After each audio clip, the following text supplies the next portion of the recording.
Welcome to episode 6 of Who on Earth. This one, part 2 of our little two-parter with Ben SOS. Now, the last one cut out abruptly, if you remember. That was because we hadn't plugged it in, and then the storage and the iPhone and blah. But that gave us a great opportunity to go more in depth in our part 2 with Ben. So I got him back in. Very graciously came in and gave us some more of his time. This one then we start to go into the relapse that he has. We go into his friend Dom, who was a massive influence in helping him get out of the dark place that he was in. Then we've got a lot about the music scene. So if you're interested in that side of things, you'll get to see some background information on that. And then also just about how he starts doing a lot of work with helping the young people, other addicts in the community, putting on the Drywave events with some of those crazy acts. We've just had one. That was on the 9th. I haven't been there yet because I'm not filming it yet, but I'm very excited. We've got Sanctum as well with Willpower and Wizardry SK Beats, so it's going to be a mint showing. Now, guys, it's a new podcast. You know what that means? It means I appreciate any likes, any shares, anything you can do, subscribing if you want to on the YouTube channel. It all means that I get to do this more often. You get to see more people, hear more cool conversations. So if you're loving it, Who on Earth, like it up. Before that though, we do have a little word about you know who, Transmute Crew.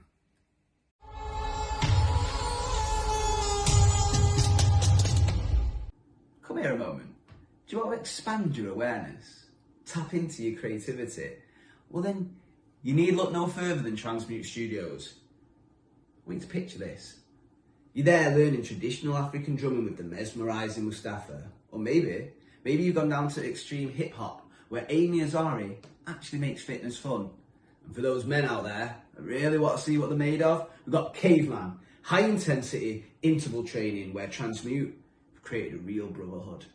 And it doesn't end there. We've even got transmorphic breathwork by the founder of Transmute himself, Mr. Joshua Obazuki. And let's not forget about the spectacular events that they've got on. We're talking things like Arignani, ceremonial ecstatic dance by the very talented DJ Wizardry. Or maybe you want to indulge yourself. Come to one of the sound baths where you're suspended in hammocks. And speaking of hammocks, meditation with Michael himself also does floating meditation journeys. That's where we're using storytelling, meditation and music to take you on an epic adventure of the imagination there so you can heal, a bit of self-discovery. And they've even got workshops, classes, things like Art of the Cosmos, naturopathic nutrition, tantric exploration, and so much more. So those horizons are waiting to be crossed. Come and dive into the limitless possibilities. Go down to transmutestudio.co.uk, find out where awareness meets creativity. Transmute Studio. Come down and play.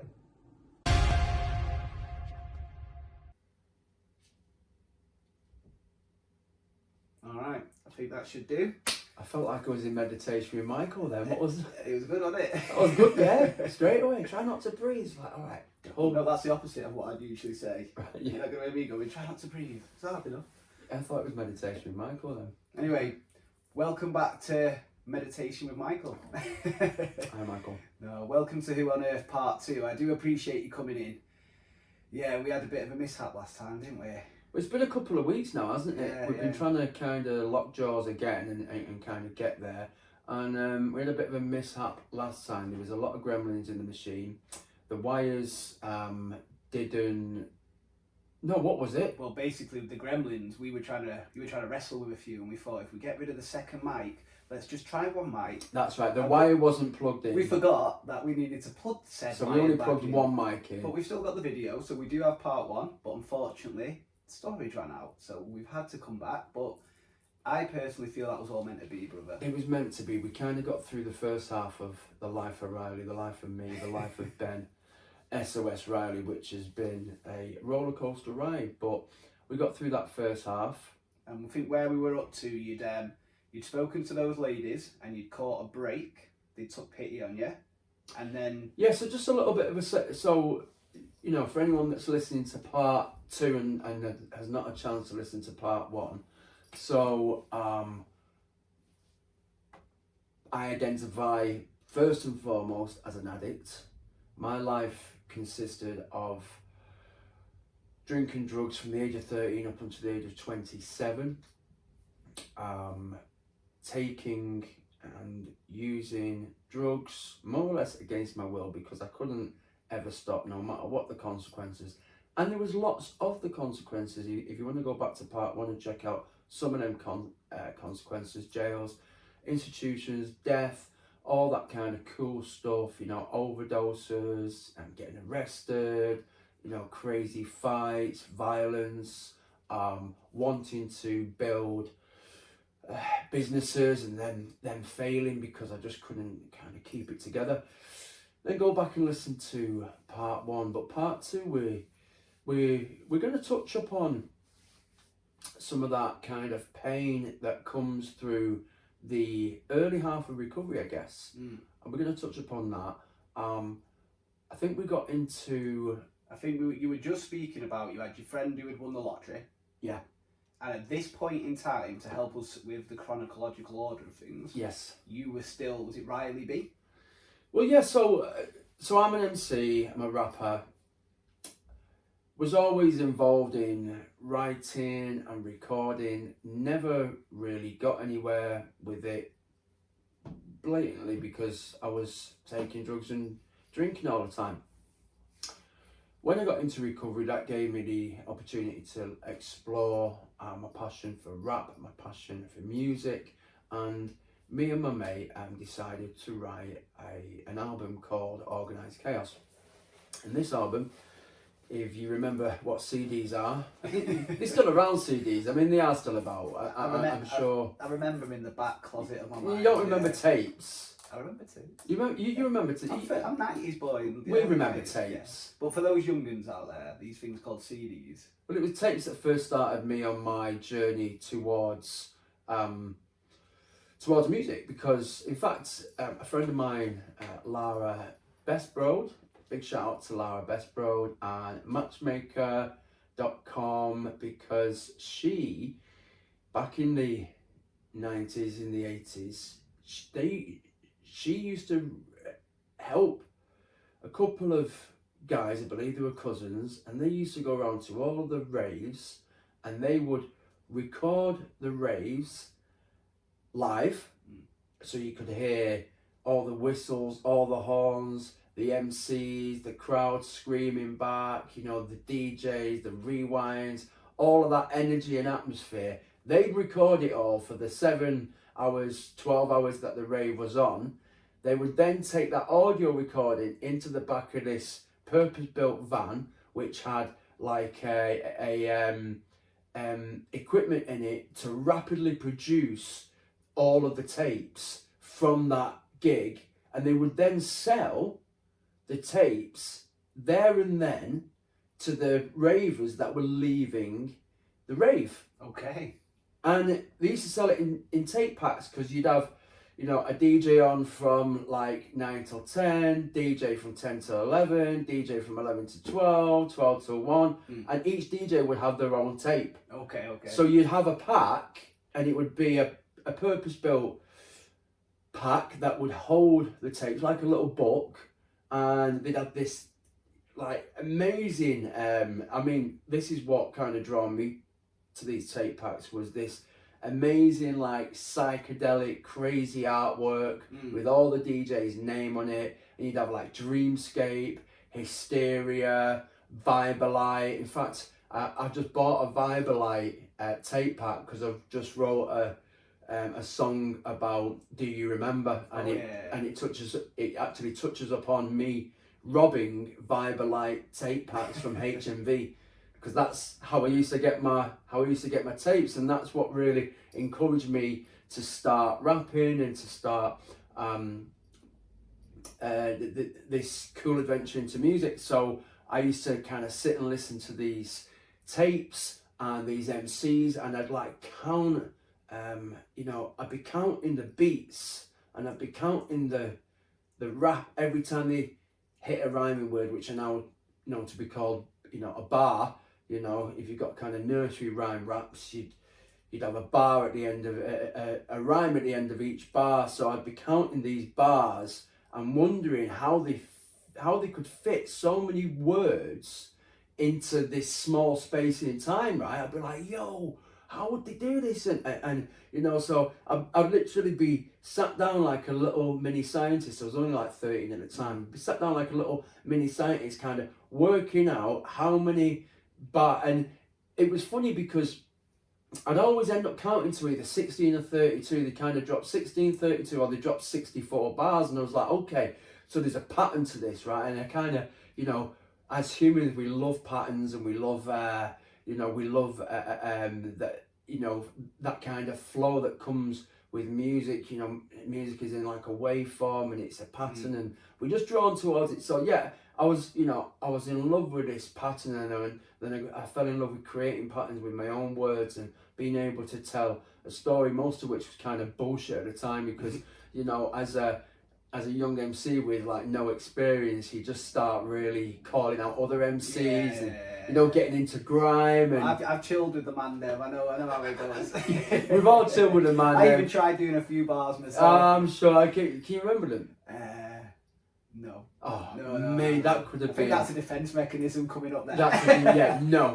No, we don't. That would have been some great content for you guys, but hey ho. We'll get it on the behind the scenes. So yeah, so there's a little. Let's kind of park that to the side. So we're Riley B. We've got CDs at this point. Riley B. Everybody called me Riley B. You kind of need a street name, and my name's Ben Riley, and people used to go, yo, Riley B. And I was a window cleaner, and they'd be like, yo, spit us a lyric, Riley B. And I'd just be like, yeah, okay, come on. And then, a few kids would gather around and spit them some bars, and then I'd get off window cleaning again and doing my thing and getting enough money to go and buy either, a bag of weed or a couple of grams of coke, and that was my kind of thing.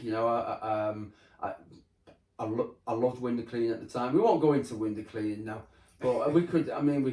The confessions of a window cleaner. This could be the confessions. I've got a few confessions of a window cleaner, go on, then, but I think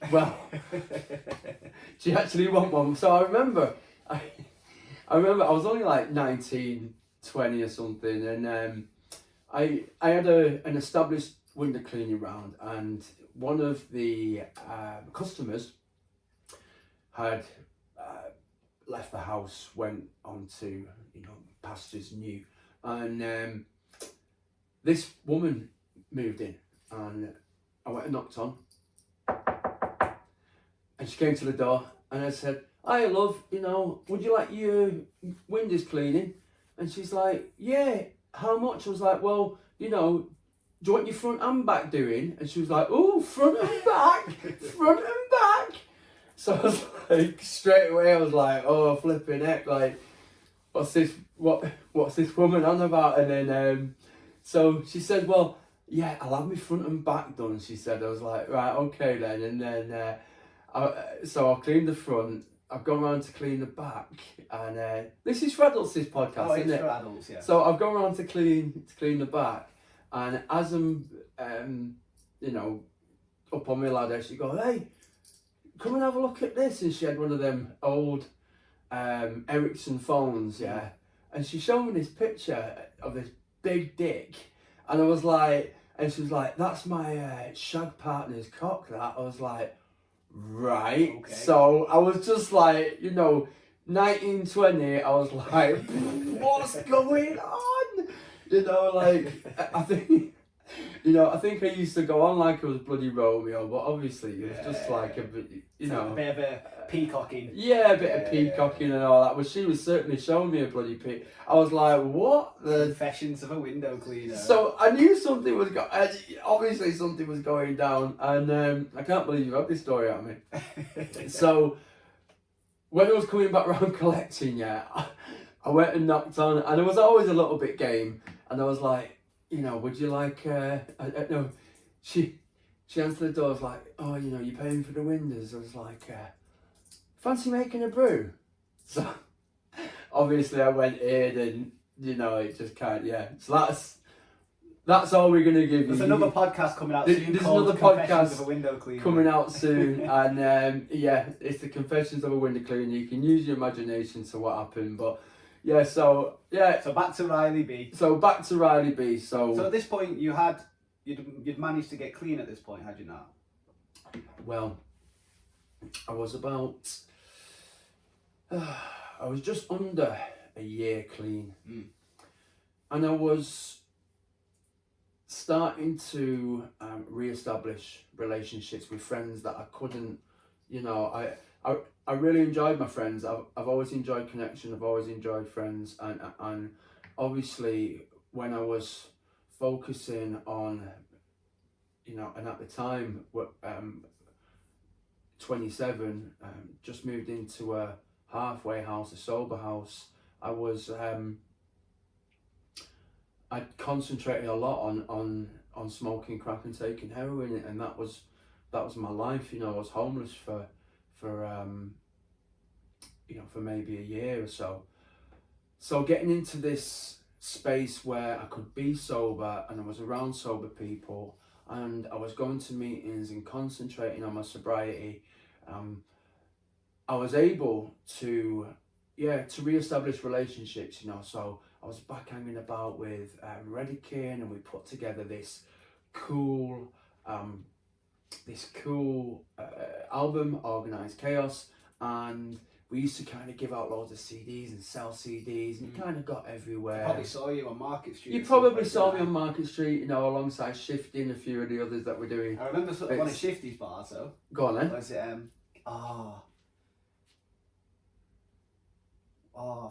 come back to it. It was, what was it? You don't know about me. Oh, no, it's gone now. I haven't seen anyone like that. You trying to try Stop trying, you're just a school kid. I know where you live, I'll catch your bus early. I won't even pay 40p, I'll walk up the stairs and show you who's dirty. And I'll drag you right off that bus and I'll smash your head off the floor like Kirby. There we go. So you would have bet me. If you had the water gun, you still can't wet me. Take the key card to your XD and I'll smash your windows, and I don't need XP16 and I'm advanced like SP. Yo, big up Shifty. I don't know where you're at the moment, but we still remember your bars. We've probably not spat them bars for what? I do at least weekly. Weekly? They're the ones I remember. There you go. Apart from when it mattered. When it was my time. No, you were put on the spot then, but you got it. You picked it back up. Go on. So this cool album, loads of grime and stuff like that, maybe a little bit of rap, came out. I was exploring, music, and I remember recording a 10-minute drum and bass mix. I was also reading The Secret at the time. Oh, okay. Yeah. Is that Mike something? Can't bloody remember. Singer. The Michael Bublé. No. We're not on it today, are we? No. Go on. Well, the book The Secret. Yeah, I know The Secret. Yeah, The Secret. Manifestation. Hold it in your heart, believe it in your mind, catch that feeling and let it go out to the universe. And now this story's a little bit kind of muddled, so I might not get it all right, but I kind of take the best bits as a good storyteller does. We get the best bits and I lay it down. So I really wanted to start MCing. I really wanted to go and show off my skills. As an MC, you almost live for the stage. That's your goal, right? You want to be in front of the crowd and hear the screaming, like I used to listen to when I was 13. I wanted to, hear them whistles, hear them bloody horns, and, hear the screaming and be on the stage and be that master of ceremony. That's what MC stands for. It's the master of ceremony. And so I'm reading this book, The Secret. I'm early in recovery. I'm still mad as a box of frogs, by the way. Absolutely insane. And so I start to kind of do what this book says. Think it in your mind, hold it in your heart, catch that feeling, feel how it is, and then release it to the universe. Anywho, I'd put out this drum and bass mix, right?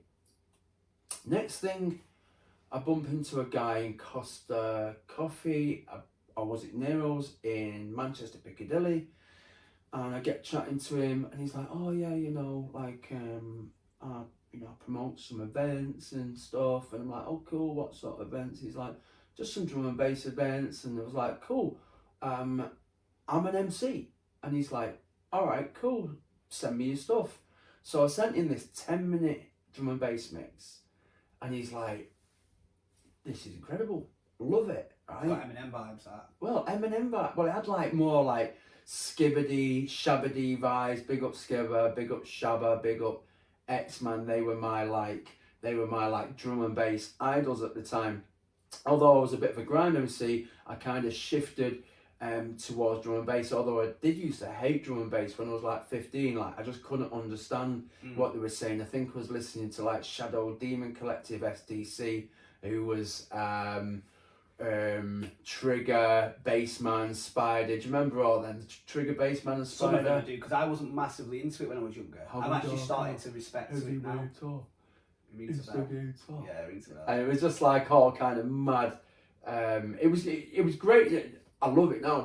Listen, yo, Shadow Demon Collective. I'm not slagging you off here, so don't go and send Trigger a Bassman, you know, nutcracker round to my door. So anyway, I get his email address. I send him this little mix, and he says, "Look, that's bloody great. I'm gonna put you on." That's bloody great. That is, Ben. And he said, "I'm gonna put you on the midnight set at Sound Control in Manchester." I'm like, this manifestation stuff is kind of working, right? And there's something in this. But I think maybe what it is when you start to want something in your life, what your brain does is it starts to focus on that one thing, and it's a filtration system, isn't it? And it starts to filter everything else out. So you start to kind of pick up on things that you wouldn't usually, because you literally make your own reality. You make your own, and that can go positive or negative. Of course it can. And you set an intention, you know, and if your intention is truly set, you will start to see things within your reality that before you wouldn't have seen. But it's always been there. It's just you never set that intention. You never use that cognitive tool. And a lot of people think it's kind of magic. I don't know whether it's magic with a C or magic with a K or how it works, but it's like, no, the brain is like a cognitive tool that you can actually purposefully use. You know, I never really got onto that. And I'd set this intention, and hey presto, I come up, I meet a guy who's a promoter. So anyhow, I go and play at Sound Control with DJ Sapo, who was the Radio 1 Extra drum and bass DJ at the time. And we just played this phenomenal set, and I had to keep rinsing and repeating my bars because they only had to said this on the last one. I said this on the last one. I had to keep rinsing and repeating the bars. I feel more, do you know what, I feel more comfortable in this one. I don't know why, I kind of feel more fluid, but so I had to keep rinsing and repeating my bars, you know. And I remember, and I said this on the last one, like, you know, I was like, yo, it's ready for the fire, you know, everybody hold your lighters up, and everybody was holding the bloody lighters up, and I was like, this is incredible. And it got me from that. And it was 450 to play, so it wasn't a super small crowd, you know. I played to smaller, by the way, after this, but you know, that was, you know, part of me carving out my career. And so how long was this going on for then before? Well, so the great thing is, so I got that booking and I became a resident for Oh My God, ran by Davey D, and they were doing some really cool things in Manchester around drum and bass at the time. Now, here's why manifesting might work, yeah, because although kind of bumping into a guy, so I get a friend request off this woman on Facebook, and she's got no like mates attached. And I added her. She was called Remy, and she just messaged me. She's like, yeah, I'm a headhunter for this brand. we're a drum and bass brand, and we've just come across your mix. We've got a bit of a competition going. Would you like to enter it? We're like, yeah. And she was like, okay, so you'll be playing alongside, and it was like everybody, you know, it was like MC Dare, you know, there was Nicky Blackmarket there, DJ Hazard, there was just like a full lineup, Original Sin, a load of the old school, they're not, well, they are kind of old school in comparison to the DJs that are out now, like, you know, like Boo and Headaches and stuff. So anyhow, it was a full lineup. I'm trying to remember the name of the event. That will come to me. If it comes, it comes. It will come to me.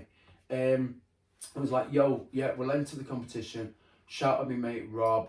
We put this mix together, bang it in, and we won the competition. Wait. Next thing, they paid for the train tickets. We arrived in, God, it was a long time ago. The specifics don't matter. The specifics don't matter. Like you said, all good storytellers, just get what happened, get the gist. Yeah, so the guy's name was Darren anyway. He was a funny guy, and we arrive and they take us to a radio station. We do this like hour-long drum and bass set there. Then we go to the club and we get like a cool like 1 o'clock set. We smashed that. Then we had an interview with MC Det, and it was like, we was just like blown away. Then they paid us for our troubles and was like, this is nice. Living the dream here. Living it after where you've come from as well. Starting to live the dream, bro. You know.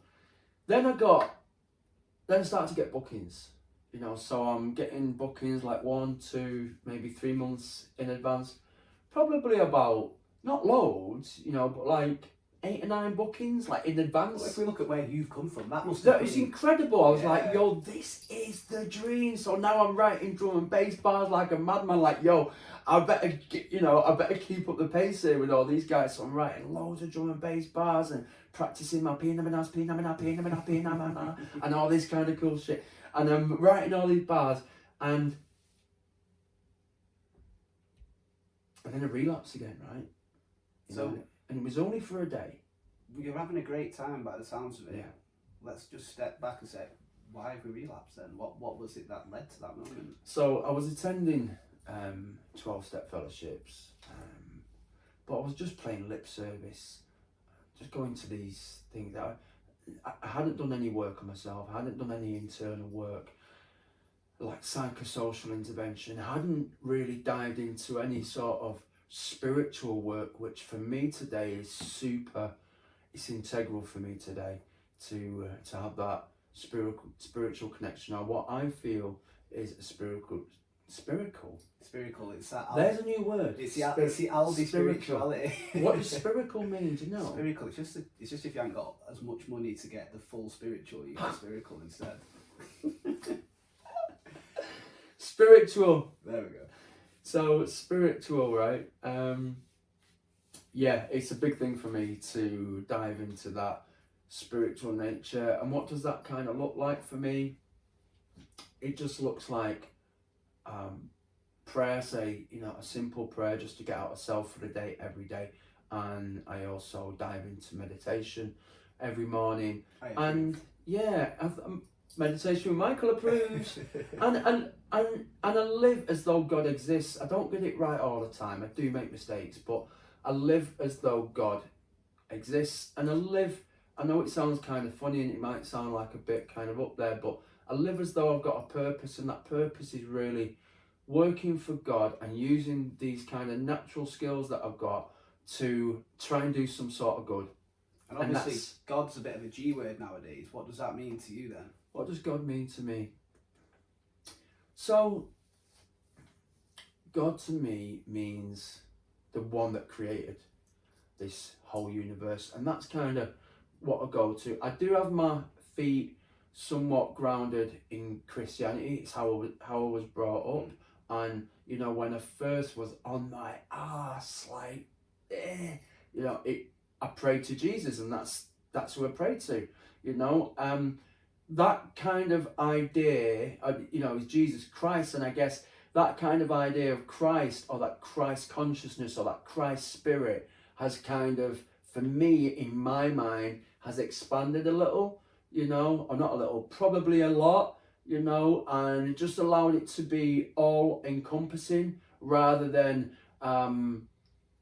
me saying I've got the right path or I've got the right idea. I don't like to get into debate, you know, and it's not often that I do speak about my philosophy around spirituality because, or, you know, around the way that I practice, because you do end up getting into kind of messy debates. But what I do know is that people that have come out of a bad space and end up with a spiritual practice and end up in a really good space, that spiritual practice becomes golden to them.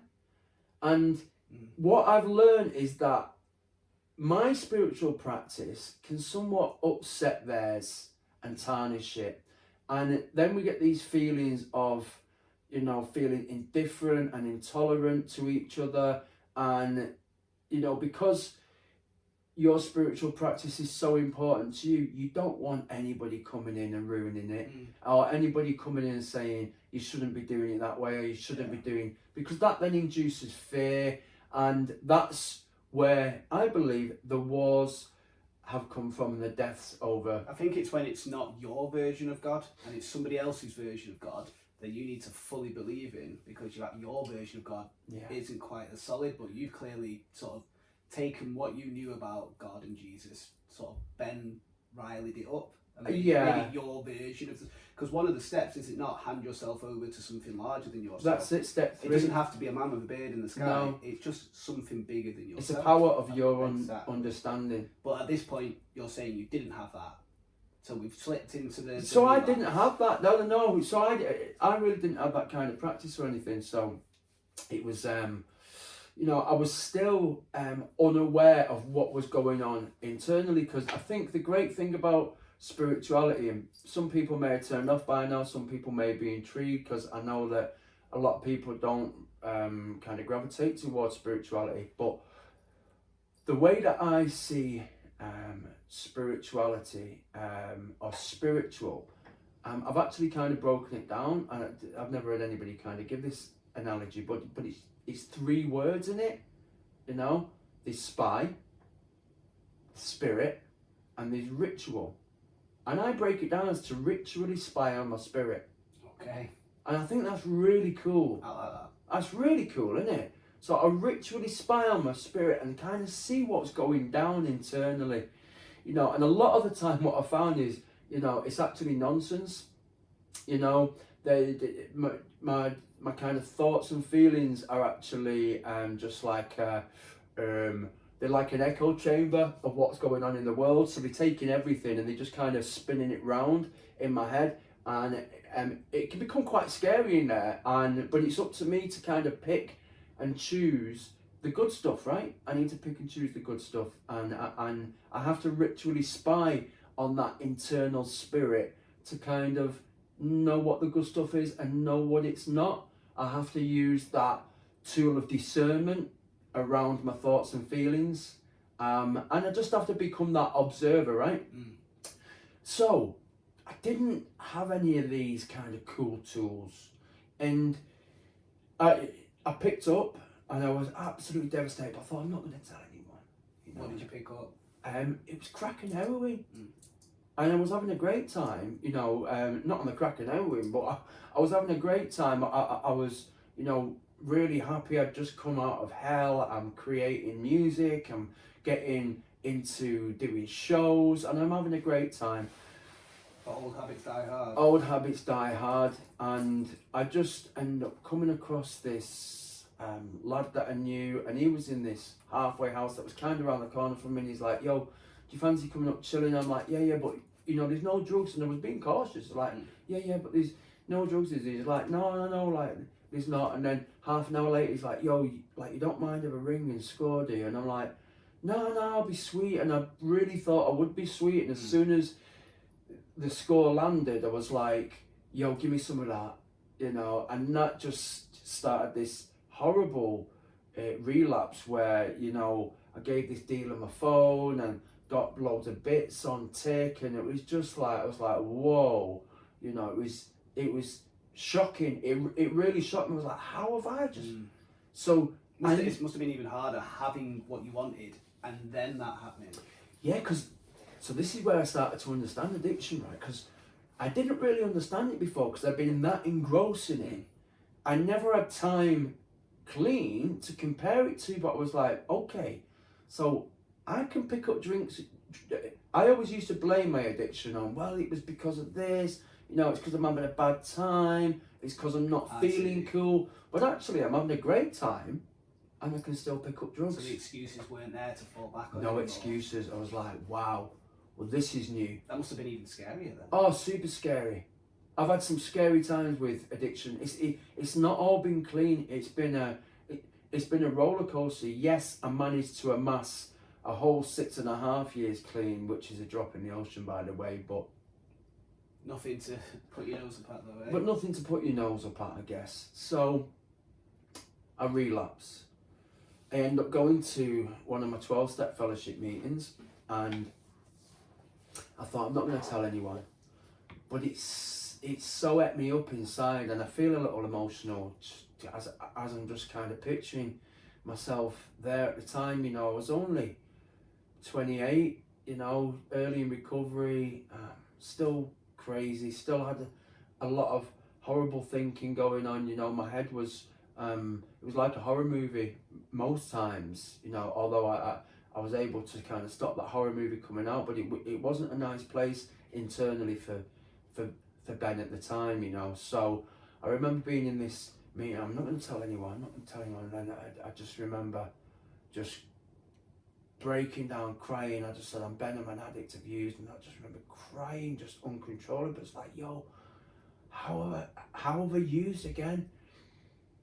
I just couldn't understand it. And well, to be fair, you know, I'd never gone through the steps. I was very difficult because of my behaviours, which kind of looked probably scary to others and stuff, because I was kind of out there, was loud, probably obnoxious, probably seemed like a bit of a knobhead, sweared a lot, you know, self-will run riot, as they say. That's a bit of a term that goes around the meetings. And actually, within the space of, I don't know what it was, I was in recovery probably for about 1.5 years at this time, although I was 11 months clean when I picked up again, because when I first started recovery, it was like 30 days clean, and another 30-day clean, and then this was 11 months, and I was like, what?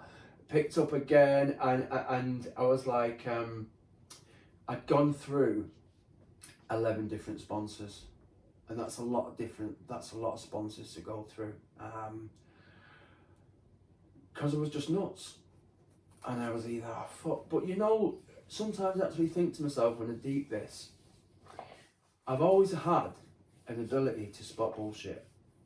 So if, you know, on a bit, yeah, and if somebody was coming at me with some kind of bullshit, you know, or, you know, then yeah, I just react to it. That's my excuse anyway. So this bloke was coming to the meetings. His name was Dominic, and when he first came into meetings, he was, you know, he was wearing all this kind of CP jackets and these cool, expensive jeans and cool trainers, and he was like 6'4", and cornrows in his hair and a beard, massive guy. And he walked in, you're like, wow, who's this guy? And he sounded as scary as he looked, right? And he'd be like, yeah, like, you know, just like been booting us and dealers' doors, right? And just taking their bits in it. I've ended up with boxes and boxes of bits from these dealers, and that's what he used to do. But he was an addict. So you remember you saying you didn't take two straight away? No, have I already told this story? I don't know if you mentioned it a little bit in the first one, or if I, because we did speak for a bit afterwards, didn't we? Oh, so but we might have... I think we've already mentioned him being around, but then I think what we haven't recorded in the first one was, did he meet you in the street and he saw you after you'd relapsed? So And this, he was just like, what's happened then? no, that's another guy. Oh, okay. Oh, this is yeah, we're going right back now. So this is Dominic. So Dominic, you know, is a scary guy. Looked scary, spoke scary. You know, all of his stories were scary. You got to imagine you got 20 men and women in a room, kind of talking about their issues, sharing solutions, sharing best practice, which is kind of what you get from 12-step meetings. It's a really cool place. If you want to get clean, there's people that are cleaning their meetings, and I guess you are who you are the sum of the people that you hang about with. So if you hang about with people that are clean, you're probably going to get clean at some point, yeah?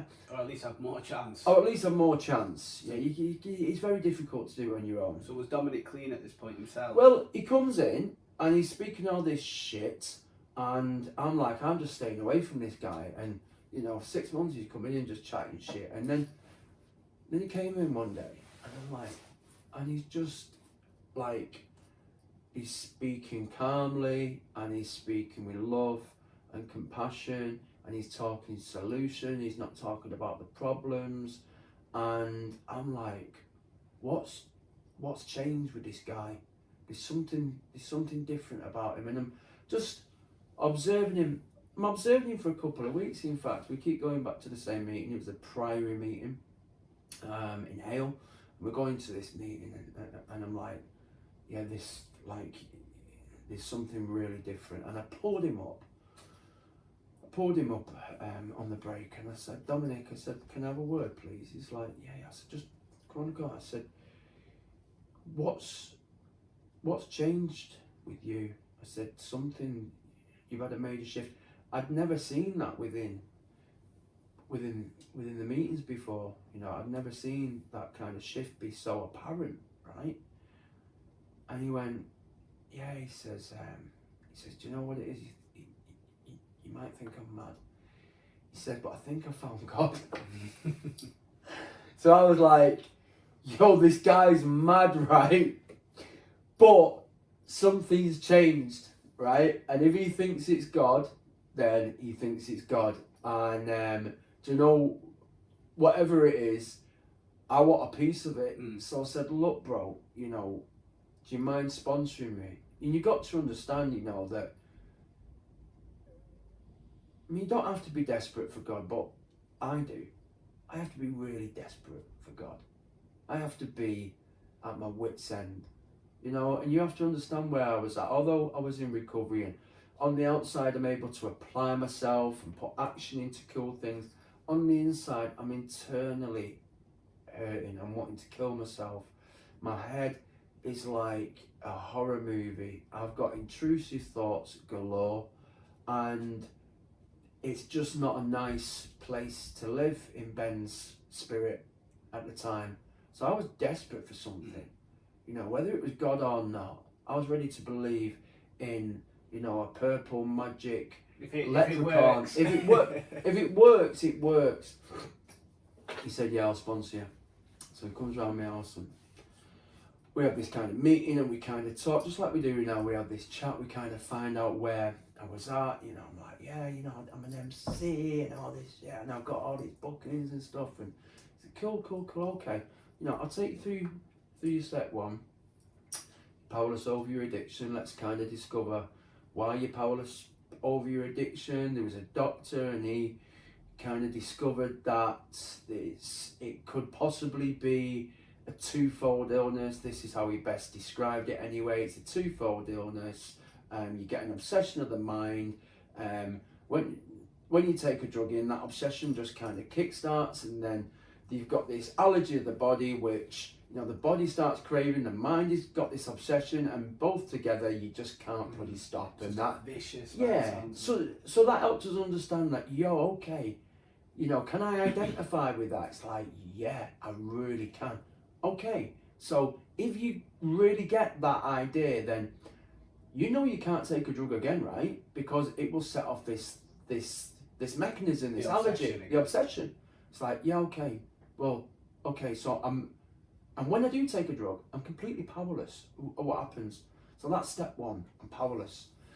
And then step two was another difficult one. It's like, we came to believe in a power greater than ourselves. And I was like,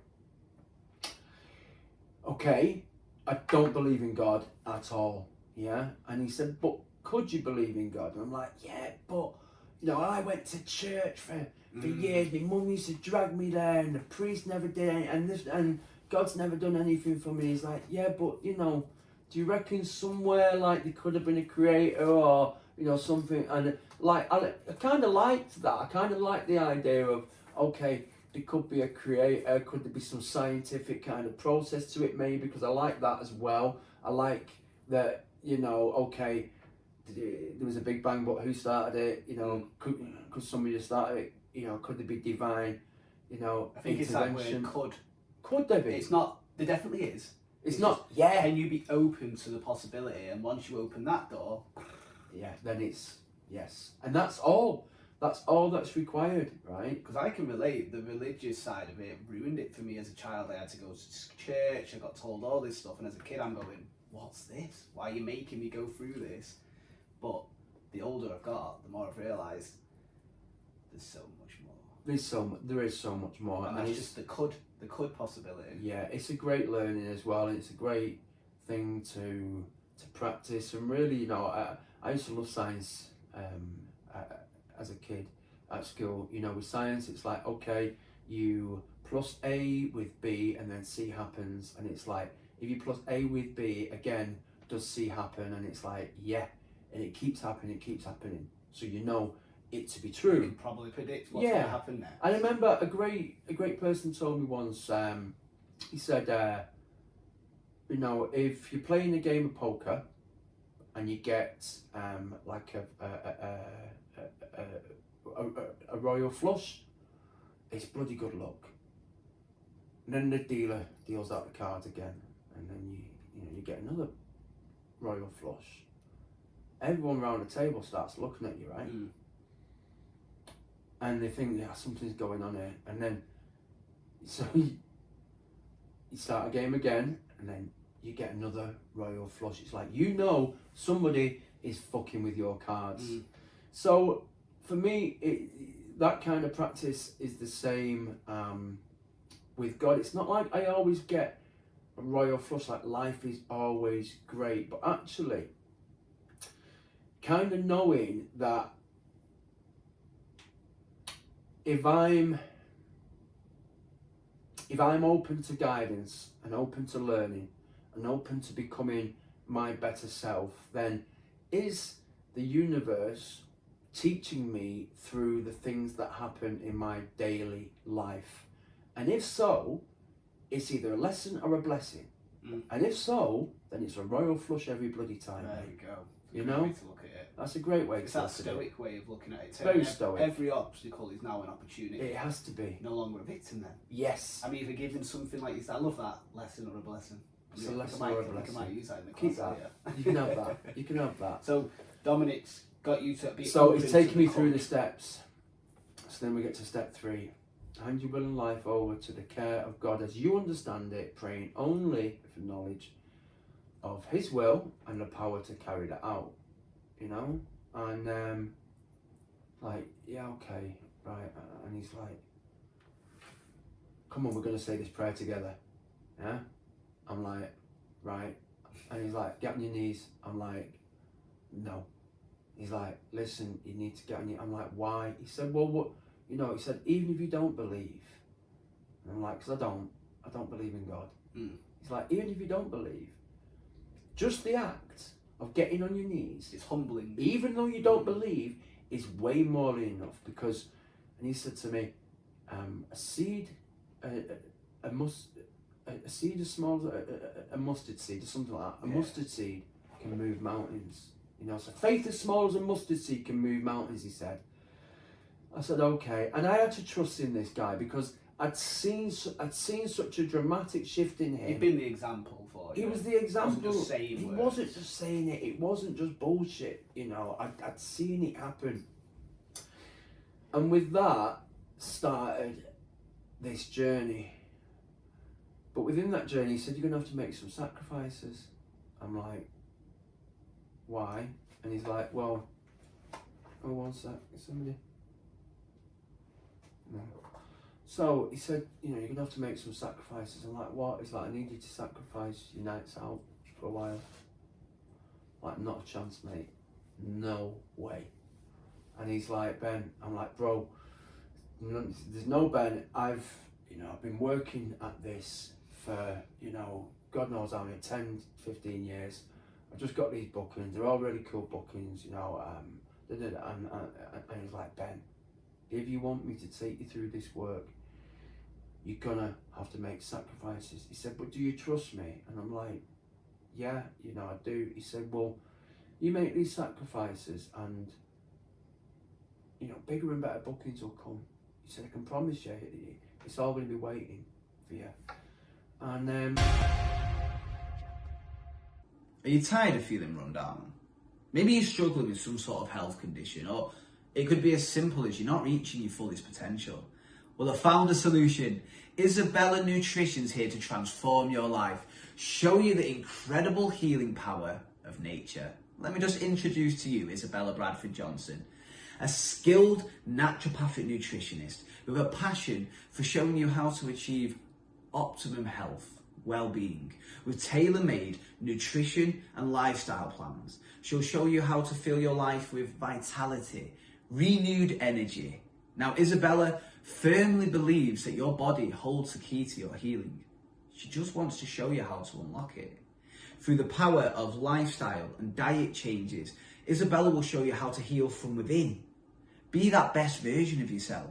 Now, whether you're looking to improve your overall health or target a specific area, maybe it's gut or hormonal issues where she specialises, Isabella will have expert guidance and support to show you how to have a future filled with joy. Now, it's not about quick fixes, short-term solutions. No, it's about long-term transformation, sustainable results. So stop waiting to take care of your health. Go down to www.isabellabradfordjohnsonnutritionist.uk. Book a consultation with Isabella today. Embark on a journey filled with health, vitality, lasting well-being. Isabella Nutrition, empowering you to live your healthiest life. To cut a long story short, I went through that work and I amassed 6 years clean, 6.5 years clean, and I started to promote 70 capacity events. That very quickly went to 7,000 capacity super clubbing events in some amazing venues around Manchester. I was also MCing up and down the country in some amazing venues with some amazing drum and bass brands. And yeah, he's passed away now, Don. He died of... Sorry to hear that. No, yeah, it's really sad. How long after him helping you was that then? Well, it was funny because he actually relapsed, which was crazy, right? So I was about 3 or 4 years clean, and he'd relapsed because of some, I don't know why. People relapse. That's their journey. And he, I remember him. He was on the phone to me, and he's like, can I come over? I'm like, yeah, but you clean, right? He's like, yeah, I'm clean today. Yeah. So I've let him in my flat, and a lot of people are gonna slag me off for this, right? But I love cooking. I've probably not cooked in a while now. I'm always bloody eating out. My mum would kill me, but I really do enjoy cooking. And I used to make food with wine, yeah. But you boil the alcohol out, but there's a lot of people that will just not go there, right, with that. But anyway, shoot me. So I used to have a bottle of wine in the fridge, right? And he's come over and he said, can I get a drink? I said, yeah, just come to the fridge, I've got some orange juice. And I opened the fridge door, and then in a split second, yeah, this massive hand, yeah, because he was fucking massive, just came over my shoulder, grabbed a bottle of wine, and was like, just started swigging it. I was like, damn, he's like, what? I fucking relapsed on her, so I might as well. I was like, oh man. So he was in a bit of a bad space, but he got clean again. And I ended up relapsing. So then I relapsed after 6.5 years. I had a great adventure though through that 6.5 years. I was obviously doing all the MCing and the promoting. I'd set up a community interest company, and I was going into like pupil referral units and prisons, doing lots of work with kids and rapping and looking at self through rap, and it was all a kind of cool like journey. It was really fulfilling. I was constantly working. I was making some good money, so I was able to buy the things that I kind of never had, and so everything was everything was cool. But I think I got very lost in work. I got lost in making money. I got lost in experience. I got lost in the events industry. I got lost in it all. It was all I was chasing something. Was that the next addiction, basically? Maybe it was, I think I got involved in like relationships, mates with benefits kind of relationships, going on all these apps and that kind of thing, and that was toxic, and I kind of justified that toxicity, and I remember one time one of my partners ended up pulling out some cocaine, and we used cocaine. So is this another relapse now? No, so this was the relapse after 6.5 years. Okay. So that was like, that was like pretty grim, and I thought that the next day I'd just be like,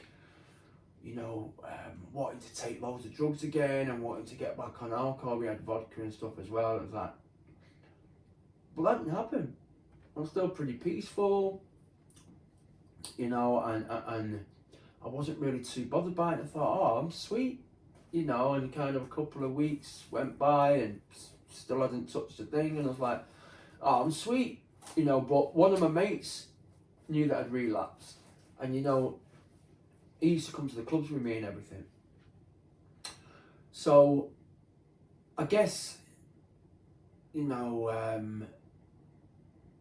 when you're out drinking, you kind of want a drinking partner, right? And he said to me, do you want a drink? And I was like, yeah, just get me a Red Bull, because that's what I enjoy drinking. I was like, just get me a Red Bull. He's like, nah, you had a drink the other week. Why don't you have a proper drink? And without even, having that conversation and saying, I don't think that's a good idea, I went, yeah, okay, And it was only 1 or 2 drinks. And I just thought, oh, wow, like, I've got this. A couple of weeks later, same thing happened. And then a couple of weeks later, it was a few drinks and, 0.5 Coke. I'm doing all these events. I'm getting these 0.5 of Coke. But my behavioural pattern with drugs is I don't want to be in a club. I want to be in a bloody, in a flat, dingy. That was yours. That was my thing. That was my environment for drugs. Kind of wanted to either be on my own or just with one person as well. That was my thing. Didn't want overwhelming. Didn't want overwhelming with stuff. Exactly, bro. So that's what started to happen. I'm going to my gigs and stuff, and then I'm like, sometimes I make an excuse up. Can't make it tonight. Something's come up, or I'm walking off stage halfway through and just fucking off out of there, getting my pay and fucking off. And your integrity is really important. It's so important. So when you say you're going to do something, you go and do it, right? And it's that simple for me. If you're on time, you're late. No, if you're early, you're on time. If you're on time, you're late, and if you're late, it's unacceptable. And I'm extremely stoic about that as well. It's like my integrity. If I say I'm going to do something, you know, 99 times out of 100, I'll bloody do it, you know, unless something, you know, a big comes. One in 100. So. Yeah, you've got to stay in integrity. So I'm kind of missing some gigs and stuff, and then slowly but surely I stopped getting calls. You know, the same with work, the same with my workshops and projects within the community, within the prisons and stuff like that. I stopped getting calls. Then I end up smoking crack cocaine at some point, and everything changed again. My using career then just went to different levels. I mean, I went to hell and I couldn't stop the ride, and it continued just going down and down and down. Where I was using, I remember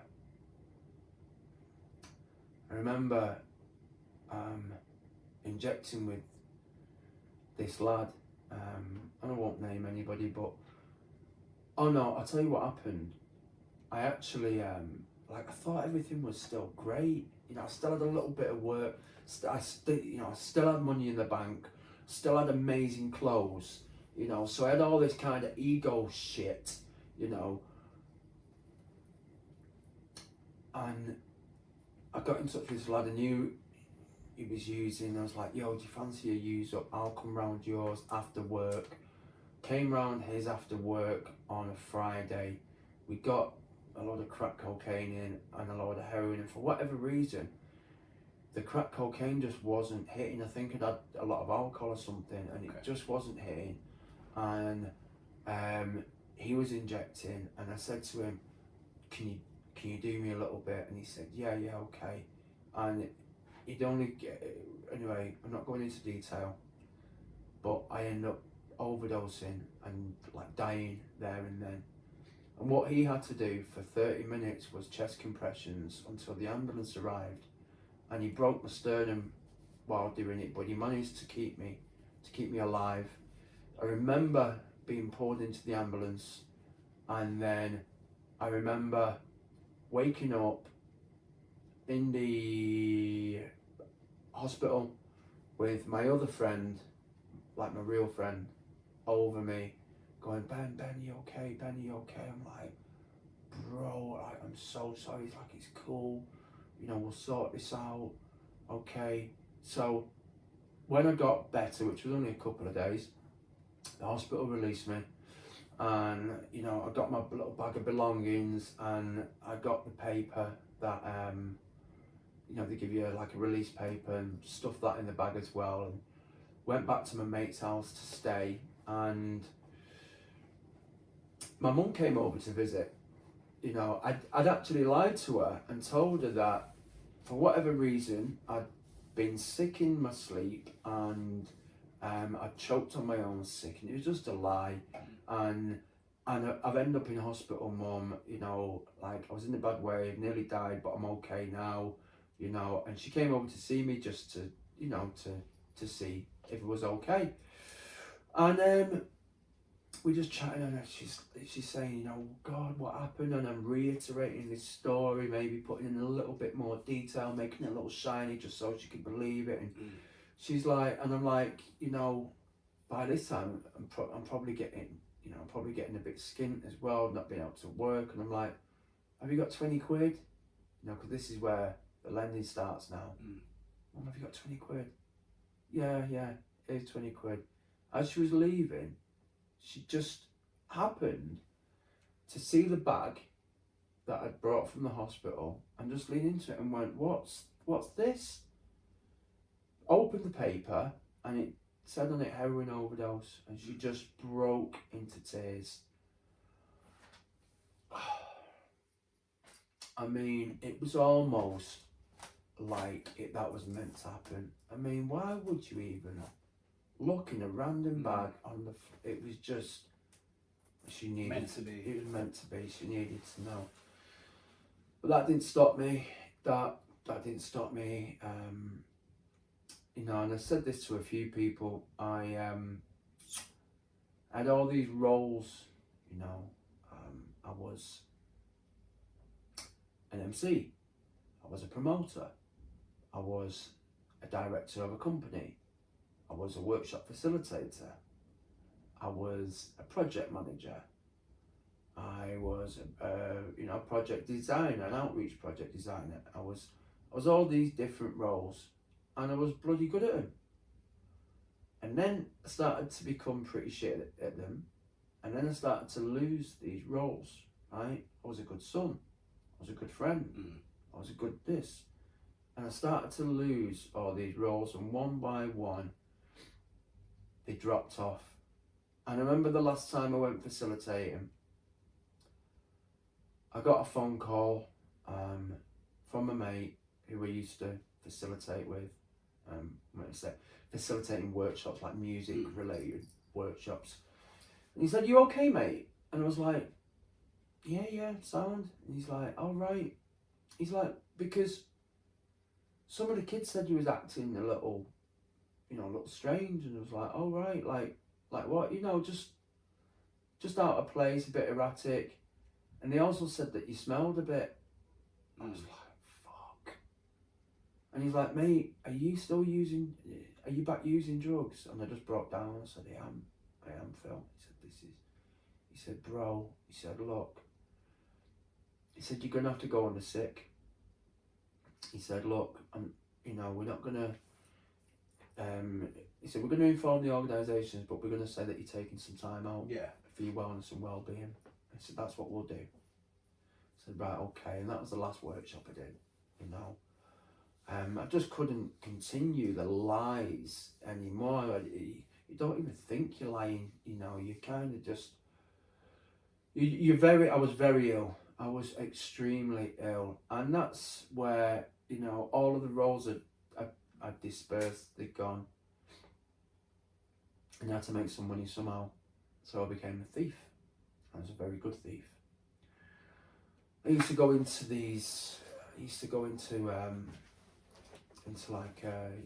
supermarkets with a shopping trolley, and I'd get a load of shopping, so I'd have that pre-sold, so I'd get a couple of £100 worth of shopping that would be sold for 80 quid.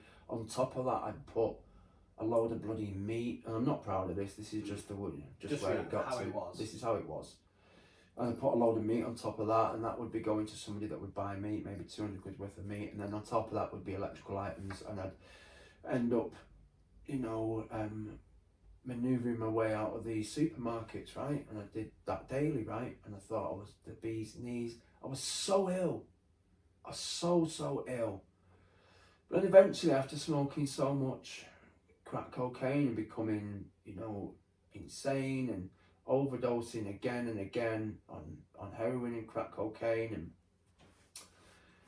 in psychosis, which was so scary, mate. Psychosis is nothing to play with. Drug-induced psychosis, where, I thought my best mates were after me. I thought loads of weird stuff was going on. It was just horrific, mate. I thought the police were listening out for me all the time. I thought the police were in the bloody trees. If I heard a parked car, I'd be running out the bloody building thinking people were after me. I was living torture. I was living in my own personal hell on a daily basis, though. This was, imagining dragons all the time, imagining demons, being spoken to by what I thought were demons, and it was just horrific, but I couldn't stop. You'd think, when you put your hand on a hot plate as a little kid, you get burned. That's like the last time you touch the hot plate. You learn your lessons. You don't touch a hot. It's very rare that you're going to touch a hot plate again. Yeah. You're not addicted to the hot plate. No. I was addicted to this. So does this get to an apex moment? A moment where it... Yeah. So, what time is it? We're about an hour in, I'd say. We're about an hour in. So, yeah, so what happened was I was renting my flat out to these two addicts, purely just to get some money out of Yeah. him. And then I was staying at my friend's house who wasn't even an addict, but because all this had crept in so slowly, it had actually warped his reality into thinking that this was just normal, and it's kind of what happened. So I'm just chilling with him using my drugs, and he's smoking cannabis all the time, and we're just like in this flat. It was just like it was hell, just hell. And he lost his flat consequently, and because he couldn't, he just lost his flat, whatever. So I ended up moving back into my flat, and these addicts had to leave, and it was like my first time on my own in a while, and I was like, yo, raging addict by now, completely raging, all over me. I had to use, daily. It was horrific, and I'm on my own for the first time. I'd only used that morning. I used enough just to keep me okay, so I wasn't physically ill. And I'm like, yo, I was like, in bits, and I thought, I don't know what to do. I thought I'm gonna die doing this, and I prayed. I said, God, please help me. And this is kind of weird, and you might not believe me or not, but this was weird. So I feel this bump on my head, and I fall back, and I could kind of see.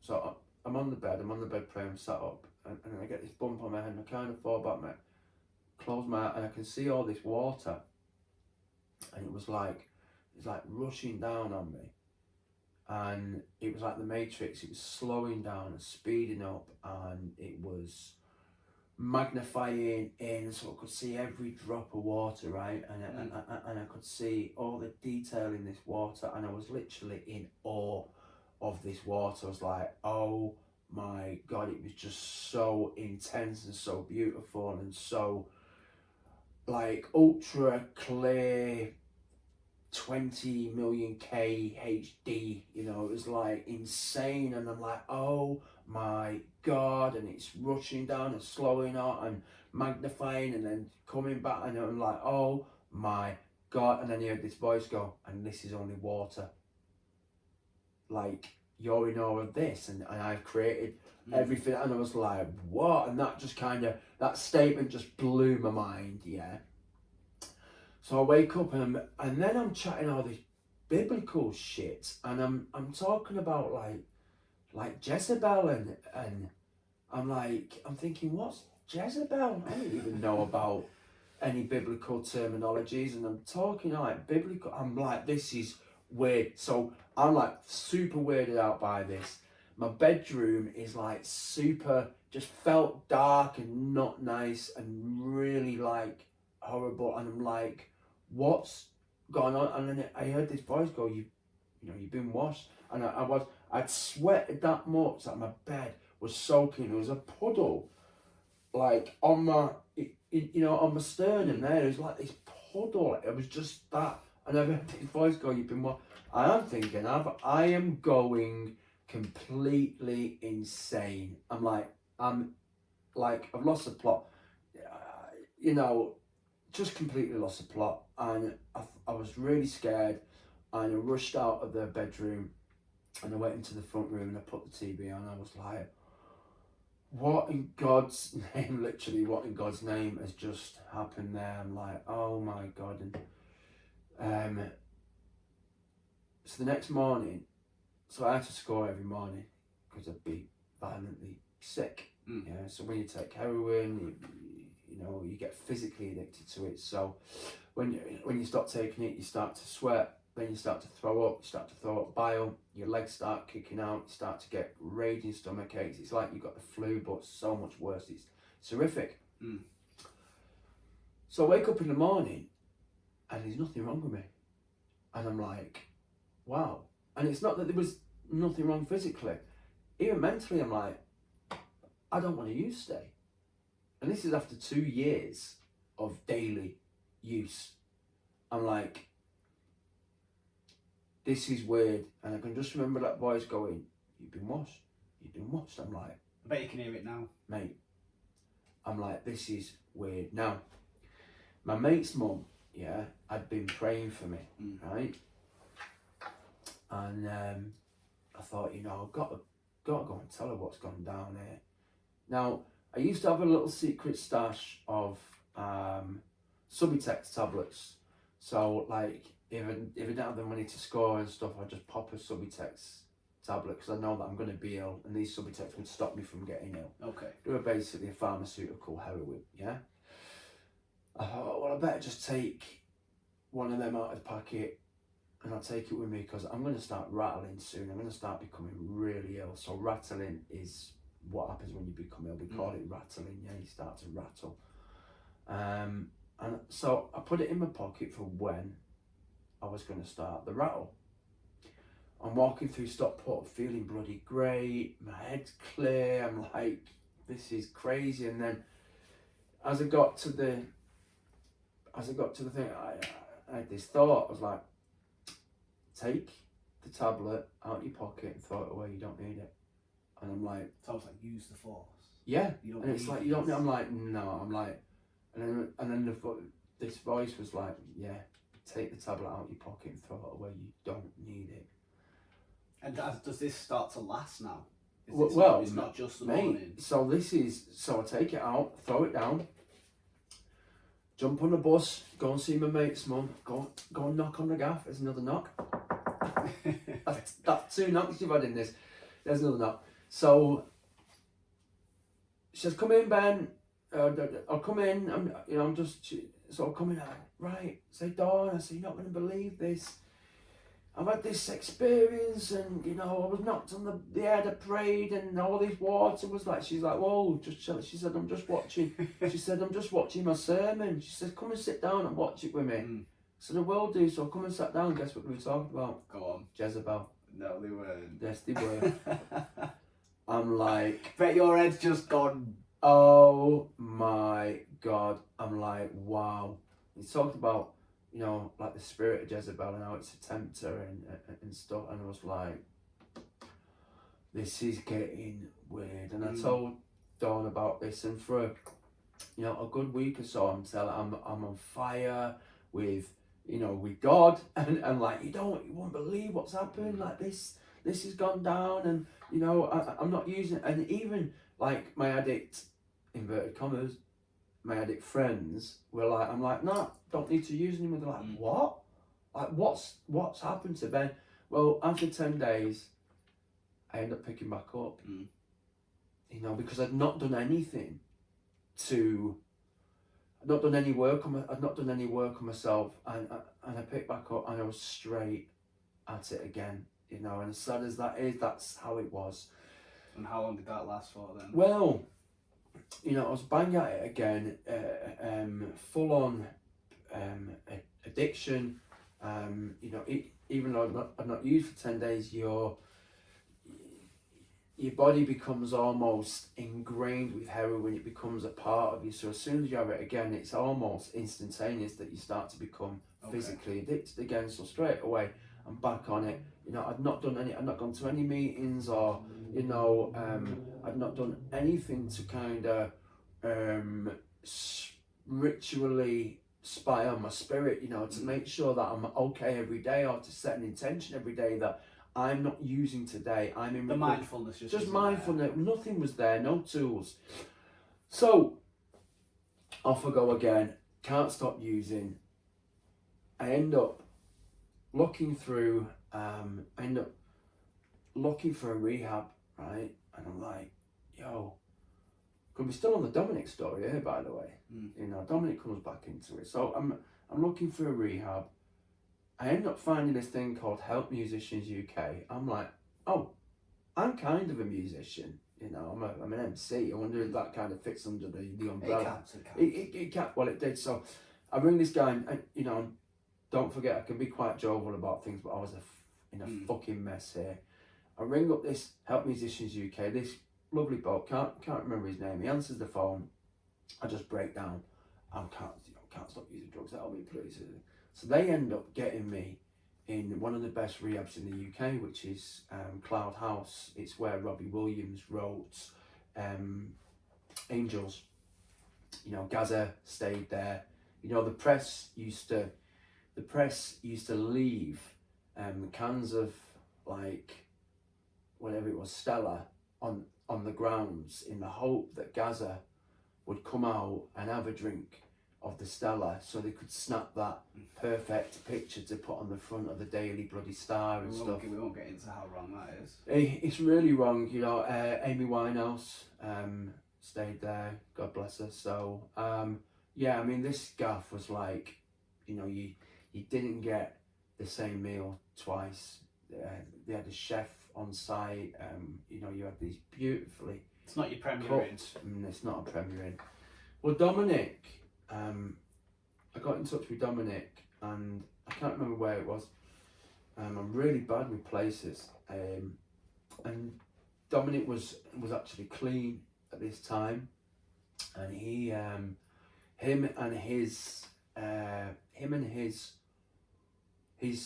12-step fellowship meeting put some money in the pot to buy me a few essentials and pay for the petrol and stuff, which was really blessed. And Dominic took me down to Cloud House. Now, I had to use before it, you know, so I was just nodding off in the car and I was just bloody drugged up and stuff, but he knew how it was, bless him. And yeah, so I got in Cloud House and I was insane, and I was supposed to be there for 12 weeks. They kicked me out after 6. You know, it just shows how ill I was. You can't even stay in bloody rehab where everyone's ill, you know. On the train back, I ended up drinking again. I didn't even have any money. I had about £2, but the bloke kind of took a shine to me. You know, the guy with the trolley, he took a shine to me and just kept passing me bloody beers. It's like you stumble upon these bloody people at the wrong time or the right time, whatever it was. And he's just handing me beers willy-nilly. So I get off the train, for whatever reason, and I can remember this, I didn't even feel pissed. But I ended up going round to somebody's house who was supposed to be off the crack cocaine. And she was like, I was like, how have you been doing? She's like, yeah, you know, I've been clean. She says, but I have been ringing this number, but it's never on. I said, whose number is it? She said it's Mel's number. Now, I knew that Mel's number, you rang it once, it wasn't on, but then you rang it back again and you could get through. It's just a dodgy bloody number. Yeah. And I was like, when you ring it, how many times do you ring it? She said, oh, just the once. I was like, just give me your phone a sec. Rang it once, rang it twice, it's ringing through. I'm like, it's ringing. How much do you want? So within minutes, this guy's round dropping off more bloody drugs, and then I'm like, I just can't believe this. It's happening again. And it continued then,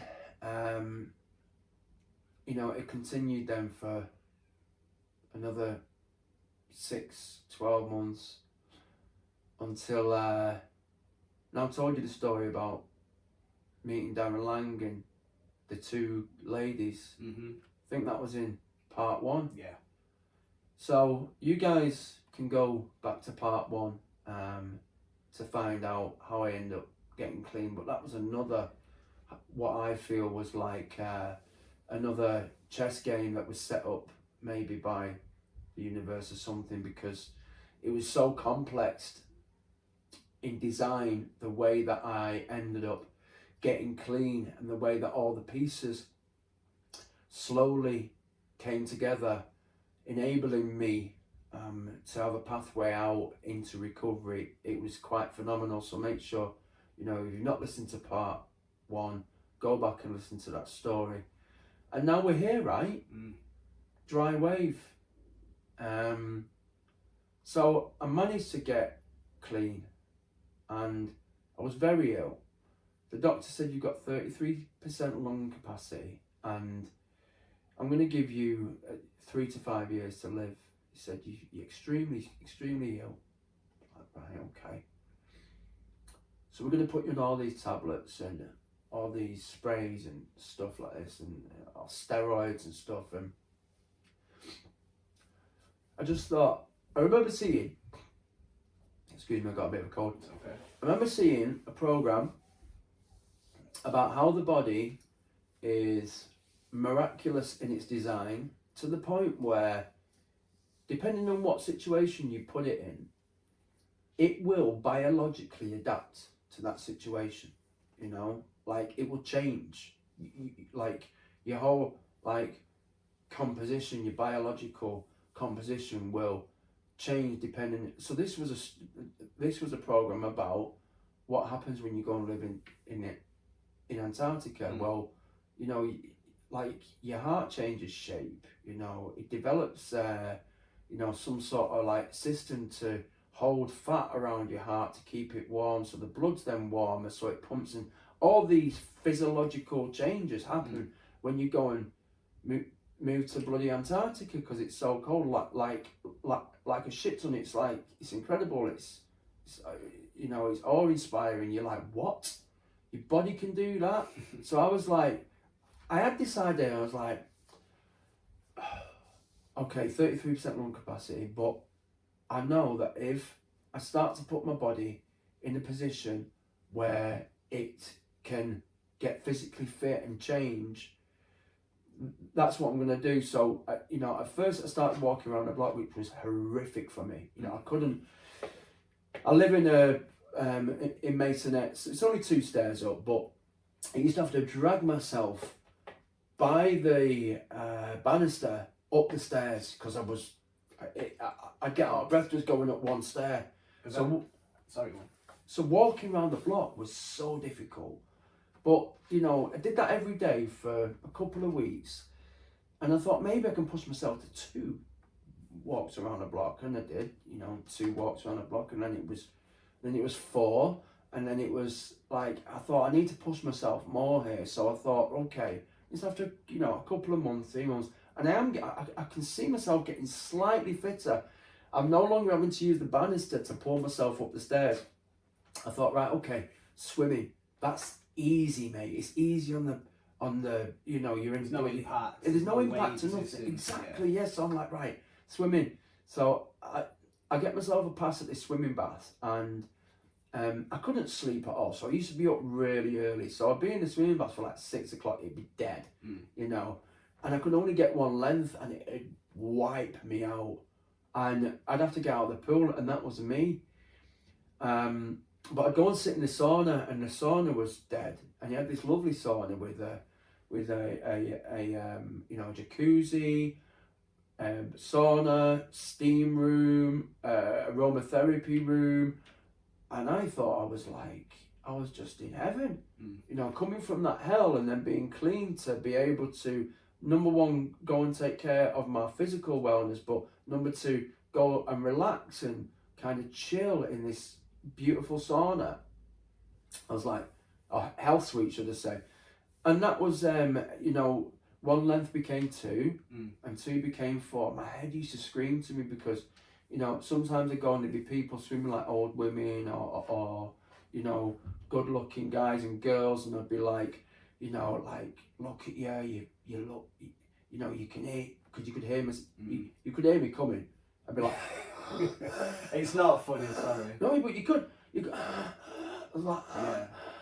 I can almost relate from my own battles, because obviously smoking weed and cigarettes was one of my 2 main vices, and my lung capacity, even now, I like, that's the thing where some days I wake up going, could you just be okay? So for you, at only 33, just horrific. I can only imagine how awful that was, because I struggle with this. It was just horrific, mate, you know. So you could hear me coming, and my head would be screaming like, look at you, you know, nobody would ever get with you again, you know, because you start, you know, becoming, you know, wanting a partner again and stuff, and like, no, you're disgusting. I'd have all this horror movie in my head, but I was still going. And I used to remember, with every stroke, I'd do an affirmation. You're great, you're kind, you're considerate, you're love, you're peace, you're compassionate, you know, you're friendly, you know, you're the king, you know, you're the creator. All these, and with each stroke, but what I was doing was obviously meditating, but bringing myself into the moment, bringing myself into a meditative state, and all round, you know, you couldn't get any better than what I was doing. I was creating this state of mindfulness, right? And I had to do that with everything, you know, with walking around the block, you know, because it was extremely embarrassing as, you know, as a young man that was, you know, used to be an MC, used to be on the stage, lost it all, and now was this guy walking around like that, and everybody could hear me, I'd be coughing, spluttering, and all this kind of shit. So my ego was just getting chipped away, and I'm creating this mindfulness, and, you know, I'm bringing these little spiritual practice back. I'm watching like videos on philosophy again, learning more about, you know, stoicism and kind of, you know, how to be and how to think, because my thinking was pretty fucked. You know, almost piecing yourself back together. Yeah, I'm piecing it slowly but surely, incremental steps, piecing myself back together. I got onto Jordan Peterson's philosophy of cleaning your room, which I expanded on, and you know, because I remember, like, you know, like the third or fourth day, oh no, it was like the third or fourth week actually, because, you know, I got looked after for three weeks. So on the fourth week, I'm in my house, which was a mess, and it needed to be cleaned. It was a mess, but I didn't have the energy to. And it was like, clean your bloody room. And I was like, you know, I had to do 2 bits of rubbish, which I just couldn't.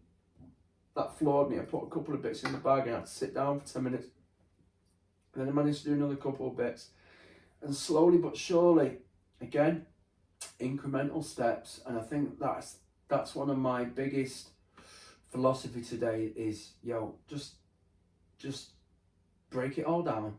You know, you can do this. You know, because I used to get overwhelmed, right? You know, seriously overwhelmed with life. This to overcome. All this life to overcome. It's like, okay, well, let's just break it down. You know, I did it today because I've not been running for a while. So I was in the gym today. I've not been running for a while, and my chest still isn't the best, right? I can bloody MC though, bloody good. You know, I'm a great MC. Chest still isn't the best, but, you know, I'm able to. You know, I went and ran a 10k. What was it? It's a Spartan. The Spartan. I went and did a 10k Spartan. That was Josh and Willpower. With Josh and Willpower. And I mean, if you're doing that now, you know, but chest is still not the best. I was the last in the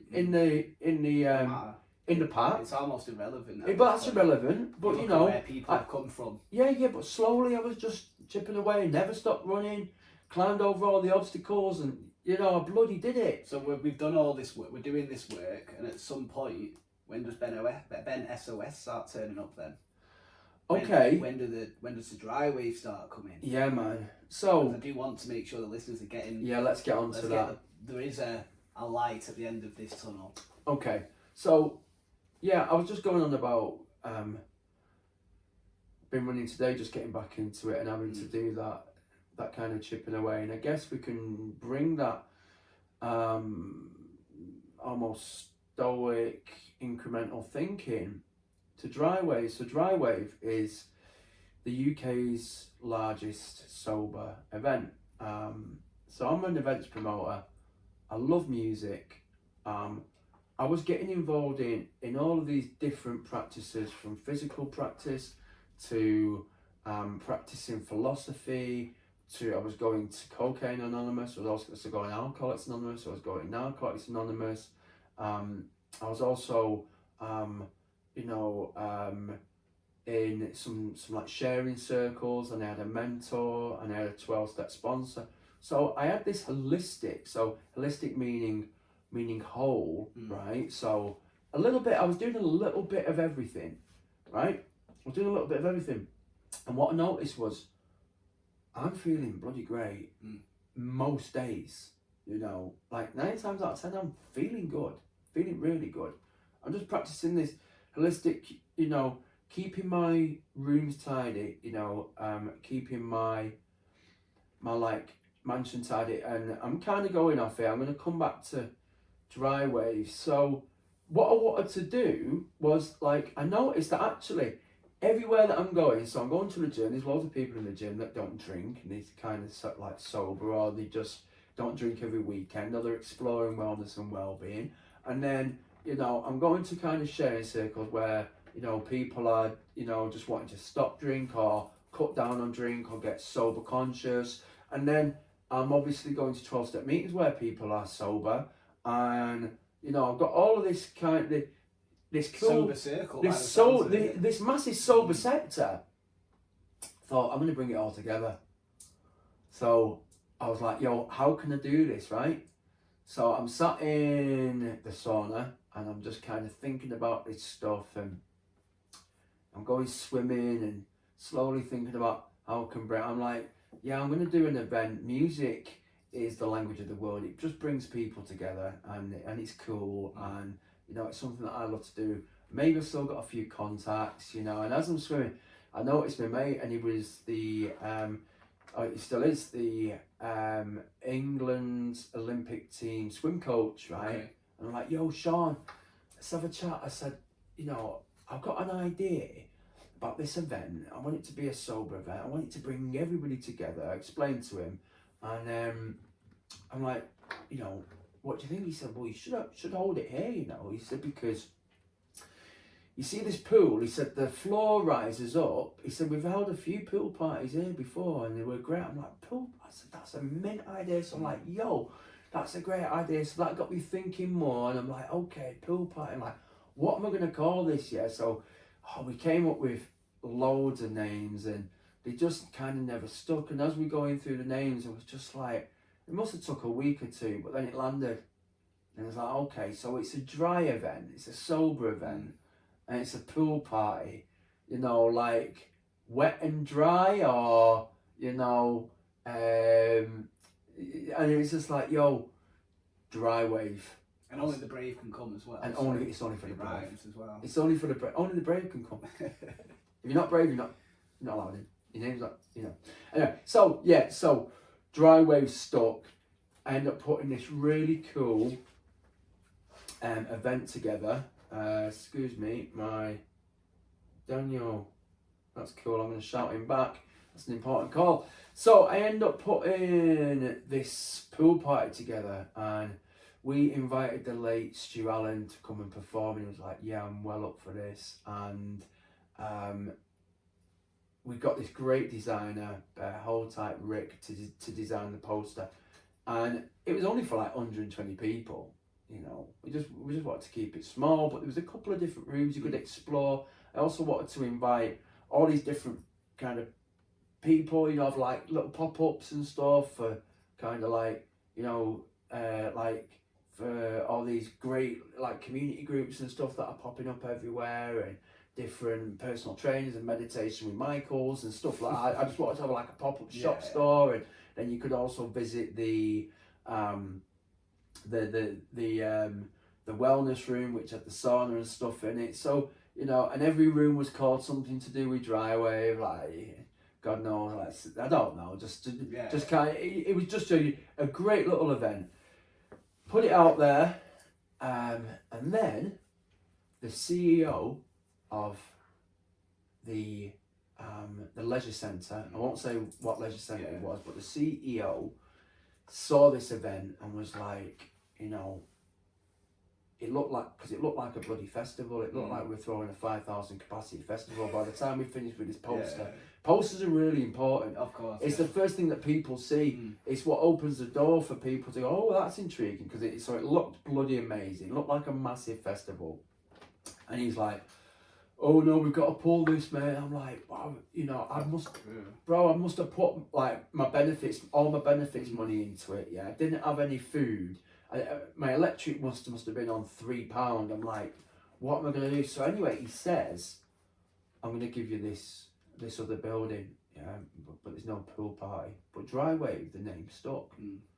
It's almost meant to have happened. It meant to happen. And, you know, I was really hoping people would come through the door, and they did. You know, and I managed to get my electric money for the week, and I managed to put some food in the fridge. And we've gone on since then to book. You've had entrance, you had baby cakes, you just don't know, no. Baby cakes, and I just don't know. So we've had entrance, we've had baby cakes, we've obviously had Stu Allen, alternate, we've had the Shaman, easy good, is Ebenezer good. We've had DJ Luck and MC Neat. With a little bit of luck, we can make it through the night. And you have I'll Bring You Flowers. Yeah, we've had Leanne from Sweet Female Attitude. They've come through. We've had Baby D. We've had DJ Prophecy, Mark XTC. We've got amazing residents. We're in Ben SOS. Ben SOS. Let's not forget Ben SOS. We're in the most amazing venue now. So we've gone from this little tiny gift of a community centre, which that's what it was, and we've moved towards this. It's probably the most amazing nightclub in the UK. You know what? I'm not gonna lie. When I went, it's Club Vision, isn't it? Club Vision. That's near Oxford Road. That's the right. Ricks, yeah. Yes. When I first time, I was like, you know, when you just go in to like support a friend, yeah, of course I'll go down. Yeah, the entrance was good last time. Fucking alright in here. Mate, bloody hell. Incredible. Let me paint a picture.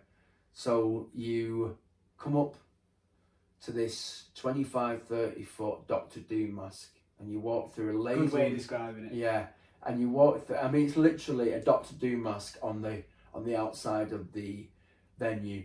You walk through its mouth, which is infested with lasers and smoke, into this amazing entrance hall, which has a huge 30-foot digital chandelier on the ceiling. You've got this other digitally enhanced mask to the right of you on a wall, which is about 15 foot tall, that's kind of intelligently moving to the music. And that's where one of the DJs is at, isn't it? On a podium. Room, then you've got the podium, and then you've got these mad clocks. It's just amazing. That's just one room. That's just the first room. To the main back room. Then the main room's incredible. You've got like the stage, lasers, lights. Around, Oh, it's incredible. So this winter. So this will probably come out before the one in December. Yeah, so hopefully. That'd be nice. Let's get the people knowing what's going on next. Yeah, we'll get the people then.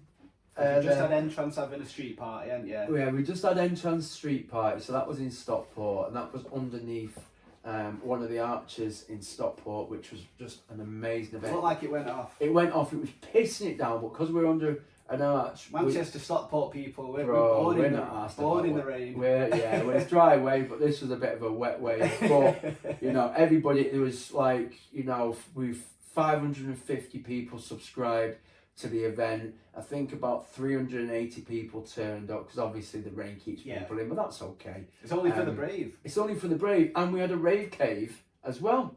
And that rhymed. So we had a rave cave. I think I do a little bit here and there. And in the next event we've got the Soul Solid crew, and we've got an amazing secret headline act. We're gonna keep that close to our chest. We've got Solid crew. 21 seconds to go. I got 21 seconds to go. Yeah. And we've probably got 21 seconds till we kind of finish this, which is kind of... Good little roundup there. That's a little roundup. Well, so let's just before, and I'm mindful of the time that we both got stuff on people's attention spans, but some of the work you're doing with the young people as well. Yes. Of course. If we could just finish on some, because obviously that's probably one of them now, isn't it? Yeah, absolutely. So it's not to be. It's not to be overlooked. So the incredible story is over the lockdown. We had we had a massive load of people that we wanted to support. So we set up these really cool support shows. There was some like psychology. There was some urban philosophy shows. We had the DJ shows going on. We became a CIC, and then we started to put on some events for young people. So we know the power of music. Myself and Willpower are almost the original 5 ways to well-being. We touch upon physical health, psychoeducation, a space to share your thoughts and feelings, creativity, doing some insight, you know, and also finding purpose, right?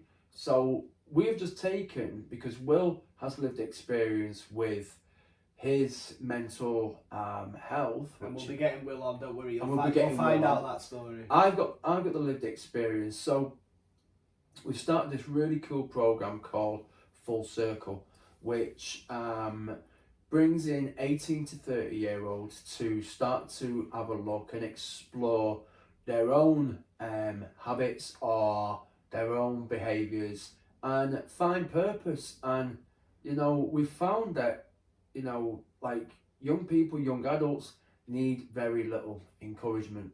They all want to actually do something with their life. They just need a bit of guidance. They just need a little bit of guidance. So, you know, the money that we raise from the events goes into the workshops.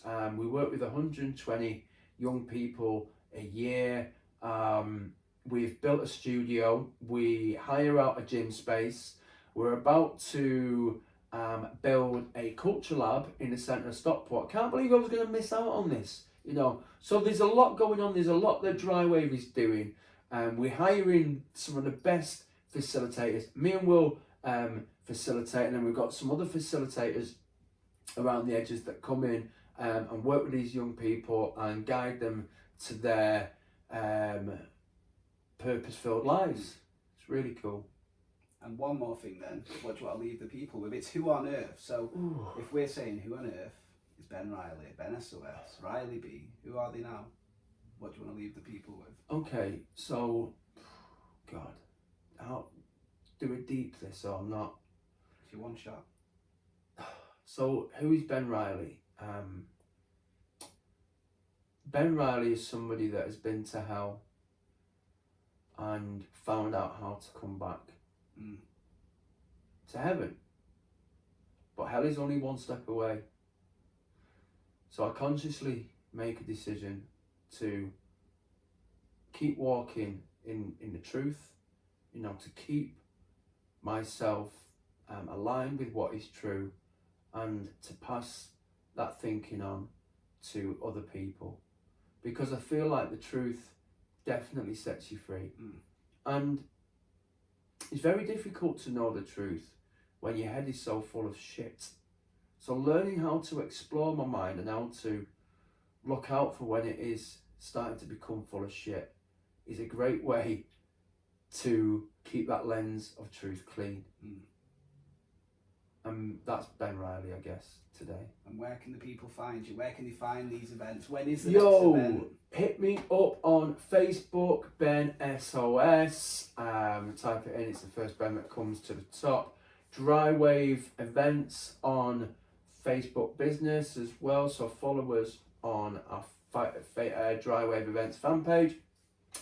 You can Drywave _events on Insta, and you can dry_wave1 on TikTok. We'll put all the links on as well. We'll put all the links on. I've I've got to remember more.